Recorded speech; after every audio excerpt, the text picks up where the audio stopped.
রাষ্ট্র কাঠামো মেরামতের ৩১ দফা ও এতে জনসম্পৃক্ততা বাড়াতে সোমবার ময়মনসিংহ ও খুলনায় বিভাগীয় প্রশিক্ষণ কর্মশালা করে বিএনপি। এতে লন্ডন থেকে ভার্চুয়ালি যুক্ত হয়ে বিভিন্ন জেলা ও উপজেলা থেকে আসা নেতাদের নানা প্রশ্নের জবাব দেন দলের ভারপ্রাপ্ত চেয়ারম্যান তারেক রহমান। বলেন, সম্প্রতি রাষ্ট্র সংস্কারের প্রসঙ্গ উঠলেও ২ বছর আগেই এই প্রস্তাবনা দিয়েছে বিএনপি। তার মতে সকল গণতান্ত্রিক রাজনৈতিক দলের চিন্তার প্রতিফলন এই ৩১ দফা সংস্কার কর্মসূচি। বিএনপি দেশ এবং দেশের মানুষের কথা চিন্তা করে। তারেক রহমান বলেন, জনগণই সকল ক্ষমতার উৎস, তাই অতি উৎসাহী না হয়ে নেতাকর্মীদের সতর্ক থাকার পরামর্শ দেন তিনি।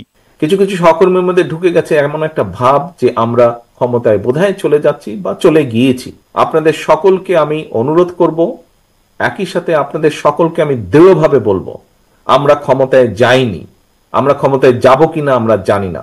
তখনই আমরা ক্ষমতায় যেতে পারবো যখন আমরা বাংলাদেশের জনগণের সমর্থন পাবো। কাজেই জনগণকে সঙ্গে রাখুন, জনগণের সঙ্গে থাকুন, জনগণের সাথে থাকুন, জনগণকে সাথে রাখুন। আগামী জাতীয় নির্বাচন নিয়ে নিজের ভাবনার কথাও তুলে ধরেন তিনি। এবারের জাতীয় নির্বাচনকে অনেক চ্যালেঞ্জপূর্ণ বলেও মন্তব্য তার। সামনের যে নির্বাচন আমরা ফেস করতে যাব, হতে পারে আমাদের একটি প্রধান প্রতিপক্ষ অনেক দুর্বল হয়ে গেছে, তারপরেও এই নির্বাচন বাংলাদেশের যে কোনো নির্বাচনের থেকে অনেক কঠিন নির্বাচন হতে যাচ্ছে, অনেক কঠিন নির্বাচন হতে যাচ্ছে। কারণ ২০ বছর আগের যখন মানুষ নির্ভয়ে, কম বেশি নির্ভয়ে ভোট দিতে পারত, আপনি যদি সেই ২০০১-এর নির্বাচন ধরে থাকেন, সেই সময় থেকে মানুষের চিন্তাধারা পরিবর্তন হয়েছে।